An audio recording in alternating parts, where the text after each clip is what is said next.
What is it about the golden rule for you specifically that you are so drawn to, because again, it's basic, makes sense, but you are so determined for the rest of society to understand, appreciate, and actually go back to, because it's always been there. Yeah.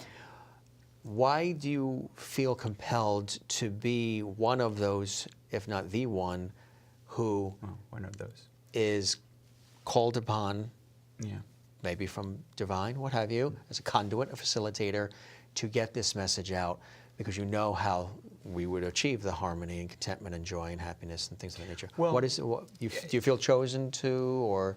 Well, in a way, yes. Yeah. There is, because I've had that sense. Yeah, there is some feeling that, for whatever reason, I couldn't even push it away. You had to go through everything you went through to lead up to this point. And it no matter how hard I tried to, read some other material or do some other thing or go some other from way, it would just keep coming back. Just come right back.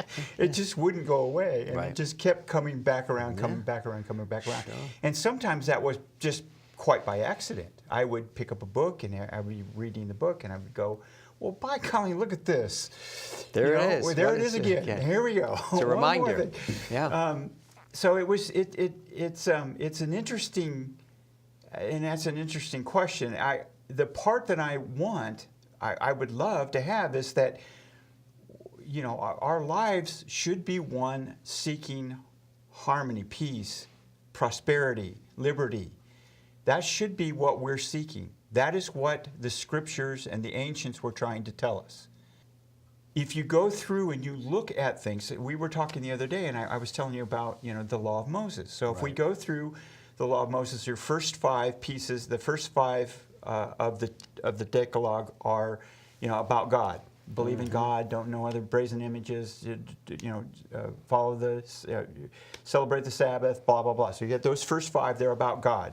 You're gonna believe and you're gonna follow the teachings or the law of God. The next 5 are the social rules, and they are: don't murder people, so we have life, and then adultery is always present. Okay, Hammurabi has it. It's always present, adultery, and it's because adultery is just this horrible, chaotic. It breaks everything.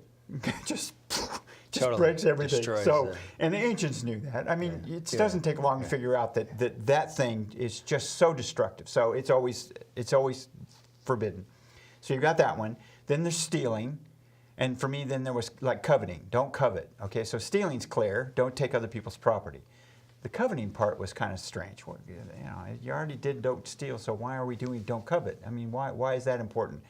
So I did all this research about the word covet, and you get to the point where coveting is, not only are you not supposed to steal something or take something from somebody else, you're not even supposed to think it. So Jesus was like, if you think about the woman in a way, and you've committed adultery. So just the thought makes it illegal. Right. Okay. And so I found one way to define covet as a sense of liberty, because not only do you have the right to your life, the right to your property, I can't steal it, I can't even think about taking your stuff. Right. The thought of it sinful. is even wrong. Right. So you have the liberty to have the stuff that I'm not supposed to take from you. So you have all the way back to Moses, and actually you can see the same thing in Hammurabi's law, which is a few hundred years older than Moses is. You see life, liberty, property. And where do we see that again? Mm-hmm.